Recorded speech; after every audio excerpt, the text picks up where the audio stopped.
देखिए पार्ट हमारे पास है टी स्क्वायर माइनस 15।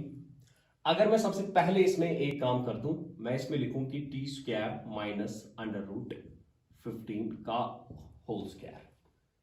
ठीक है, तो आप कहेंगे कि सर ये चेंज आपने कैसे लाई? चेंज तो ऐसी है कि मैं इसको वापस 15 में ला सकता हूं। कैसे ला सकते हैं सर?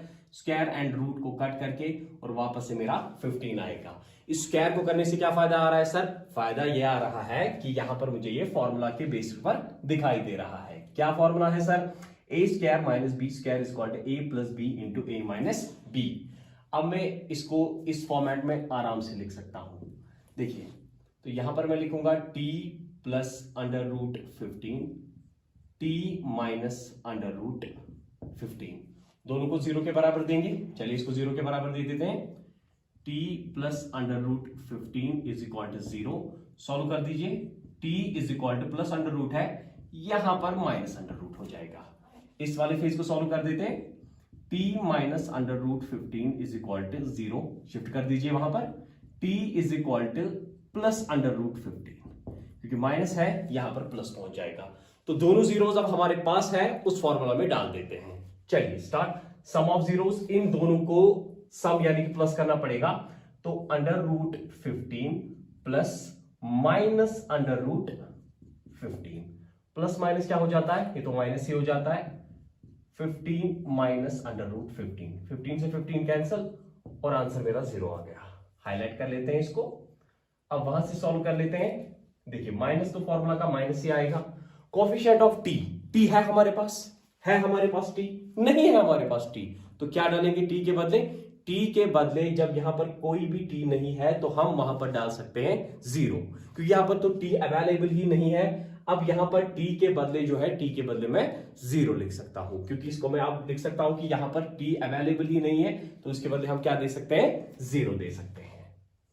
तो जीरो दे दिया। कोफिशिएंट ऑफ टी स्क्वायर, इधर आइए। टी स्क्वायर के पास क्या है? 1, तो 0 बाई माइनस 0 बाई 1, वो कितना आता है? वो तो जीरो ही आता है। हो गया सॉल्व। चलिए फिर आगे चलते हैं। प्रोडक्ट ऑफ जीरोस, दोनों को मल्टीप्लाई कर लेते हैं। तो under root 15 minus under root 15, और दोनों को क्या करना है? आपस में इंटू करना है। ऐसे रखते हैं।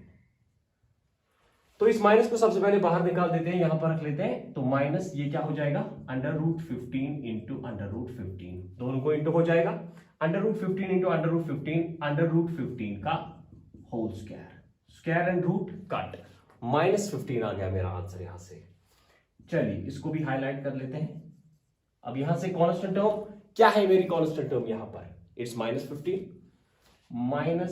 15 और डिवाइड में coefficient of T square, T square क्या है? वो तो 1 ही है, तो ये भी आ गया माइनस 15। हाईलाइट कर लेते हैं। ओके, नाउ लास्ट पार्ट की तरफ हम देख लेते हैं और इसको भी सॉल्व कर लेते हैं। तो चलिए पहला स्टेप क्या मैं आपको कहते आ रहा हूं कि इसको और इसको आपको मल्टीप्लाई करना है। तो ये 3 इंटू 4 यानी कि 3 4 12 आ रहा है। अब बीच वाले को तोड़ देना है, इसके टुकड़े कर देने हैं। ऐसे टुकड़े कर देने हैं कि प्लस और माइनस करके यही टुकड़ा वापस आ जाए, लेकिन मल्टीप्लाई करके ये वापस आ जाए। तो कैसे टूटेगा? देख लीजिए ध्यान से कैसे टूटेगा। 3x स्क्वायर तो एज इट इज आएगा। अब मैं इसको ऐसे तोड़ूंगा, यानी कि मैं यहां पर लिखना करूंगा स्टार्ट प्लस 3x और माइनस 4x माइनस 4। देखिए इसको मैंने कैसे तोड़ दिया। 3x और 4x में 4 में से 3 चली जाएगी तो 1x और 4 3 12। ठीक है, अब इन दोनों में क्या कॉमन निकलेगा? सीधी सी बात है, 3x कॉमन निकलेगा। अंदर क्या बचेगा? यहां से अंदर से यहां से पहले x अगर नहीं आ रहा है तो जो आपने कॉमन निकाला है उसको डिवाइड, एक डिवाइड में दिखाता हूं करके। 3x स्क्वायर को फिर डिवाइड 3x के साथ, यानी कि इसको डिवाइड इसके साथ, इन दोनों को आपस में डिवाइड करना है और जो बचेगा वो यहां पर लिखना है ब्रैकेट में। देखिए 3 से 3 कैंसिल, x से x कैंसिल और वहां पर एक x बच गया, इसीलिए मैंने वो x यहां पर लिख दिया है। ओके, और इसी तरह से यहां पर +1 बचेगा और इन दोनों में क्या कॉमन निकलेगा? इन दोनों में तो -4 कॉमन निकलेगा और अंदर से x + 1 ही आएगा। ओके, नाउ नेक्स्ट स्टेप क्या हम करते हैं? इन दो को लिखते हैं एक बार, यानी कि 3x - 4, और इसको लिखेंगे एक बार x + 1। अब दोनों को हम देंगे किसके बराबर? 0 के बराबर। ठीक है, चलिए इधर से देते हैं पहले। 3x - 4 = 0, x plus 1 is equal to 0। Solve कर लेते हैं वहां से। तो 3x माइनस, अब मैं इसको इधर से सीधे शिफ्ट कर लेता हूं, -4 है, यहां पर +4 हो जाएगा। x इज इक्वल टू 4, ये मल्टीप्लाई में है, यहां पर डिवाइड में चला जाएगा। ये लीजिए पहला 0 आ गया। चलिए इस +1 को वहां पर शिफ्ट कर देंगे तो x इज इक्वल टू -1। ये लीजिए दूसरा हमारे पास 0 आ गया। अब वहां पर फॉर्मूला में डाल देते हैं सम ऑफ जीरोस, पहले दोनों को सम कर लेते हैं, यानी कि +4/3 प्लस -1। सॉल्व कर लेते हैं क्रॉस मल्टीप्लाई से, ध्यान से। अब यहां पर कुछ भी नहीं है तो हम 1 डाल सकते हैं। 4 1 जा 4, 3 1 जा 3, लेकिन -3, 3 1 जा 3। ओके, 4 में से 3 चले गए तो 1 रह गया और डिवाइड में 3, ये तो 1/3 आ गया। उधर से सॉल्व कर लेते हैं।